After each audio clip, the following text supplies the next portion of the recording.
traduire dans les faits l'esprit qui sous-tend le contenu local reste un défi majeur à relever pour l'administration guinéenne. En témoignent ces propos rapportés du ministre des Mines et de la Géologie, Moussa Magasuba, par le service de communication et des relations publiques de son département. C'était ce mercredi 4 octobre, à l'occasion de la signature d'un accord pour la valorisation du contenu local entre le ministère des Mines et de la Géologie et la Société financière internationale, dans les locaux du département en charge du secteur minier. Concernant l'initiative, Moussa Magasuba a déclaré que l'objectif ultime, c'est diversifier les prestations de services.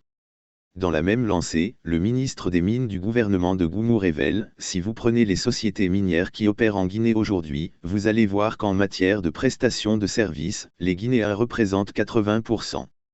Malheureusement, en matière monétaire, les 20% qui sont des étrangers détiennent 80% de la valeur monétaire. Et d'en déduire, ça veut dire que les 80% des fournisseurs qui sont des Guinéens, n'ont que 20% des retombées financières. Poursuivant, M. Magasuba a affirmé que notre pays ne peut pas atteindre ses objectifs avec ça.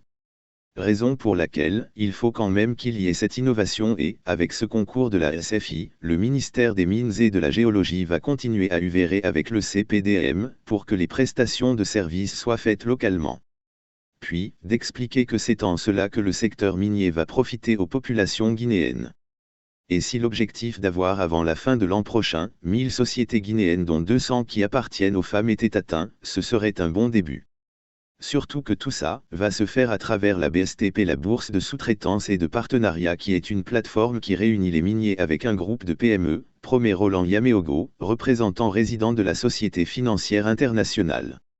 À propos de l'accord, le ministère précise qu'il s'étendra jusqu'en décembre 2024, avec une enveloppe de 880 000 $ américains pour accompagner financièrement et techniquement les petites et moyennes entreprises, qui évoluent dans le secteur minier avec en ligne de mire, la facilitation des achats et autres prestations de services des compagnies minières auprès des entreprises locales et la diversification du portefeuille des acheteurs auprès des banques de la place.